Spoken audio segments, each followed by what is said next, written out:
নমস্কার বন্ধুরা, আপনারা সবাই কেমন আছেন? আশা করি ভালো আছেন। তো আজকে পেঁপের ঘন্ট করব, মাছের মাথা আর আলু ভেজে দেব। তো গাছের তাজা পেঁপে এই প্রথম পারলাম, 5টা গাছ, অনেকগুলো পেঁপে আসছে।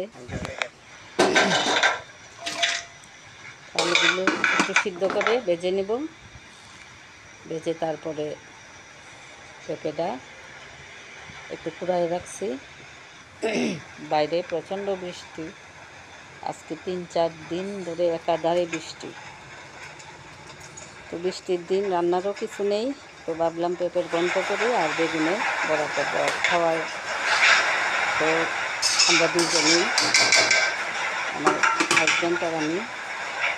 আর বাড়িতে আসলে ওই যে ওই গুছাইয়া কোনো কিছু করা সম্ভব হয় না, কারণ বাড়ির নিজেরা থাকি না, বেশিরভাগ তো বাসায় থাকা হয়।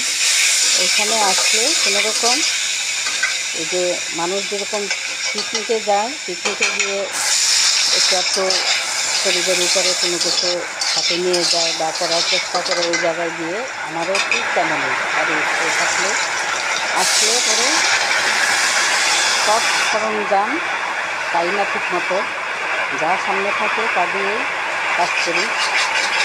আর বাসন কুসন বলেন একটু পরিপাটি করে কোনো কিছু করতে পারি না, কারণ এখানে আসি হয়তো এই যে 10 দিন 15 দিন এরকম থেকে তারপরে আবার চলে যায়। বেশিরভাগই তাদের মাসিটা থাকে। যখন কি বৃষ্টি, আমি রান্না করতেছি কিন্তু ক্যামেরাটা দেখছি, এত বৃষ্টির জন্য বেরোয়া যাচ্ছে না বাইরে।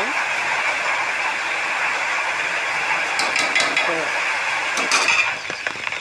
আমার বাড়ির সামনে যে পুকুরটা, এটা একেবারে বাড়ির সমান সমান হয়ে গেছে প্রায়।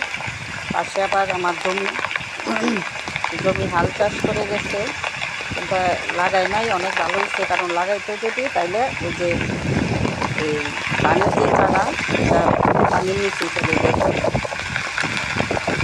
আর ভাবছিলাম যে কিছু মাছ আর বয়সালু তুলে দিয়েছিলাম, পরে ওনারাও আবার ফোন দিয়ে না করছি যে মাছটা যেন না নিয়ে আসে, কারণ যে জল হয়েছে।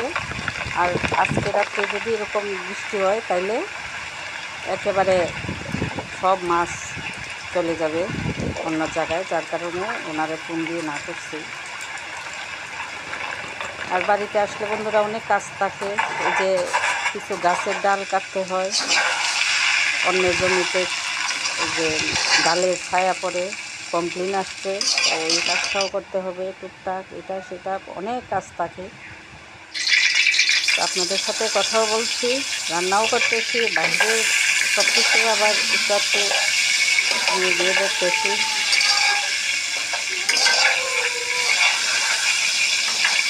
বেগুনগুলো ভাজা প্রায় শেষ, এদিকে ভাত বসাইছি আর হাজব্যান্ডের জন্য একটা মাছের ভাজি করছি। আকাশের অবস্থাটা একেবারেই খারাপ। তো আজ এই পর্যন্তই। ভালো থাকবেন, সুস্থ থাকবেন, আমার পাশে থাকবেন। ধন্যবাদ সবাইকে।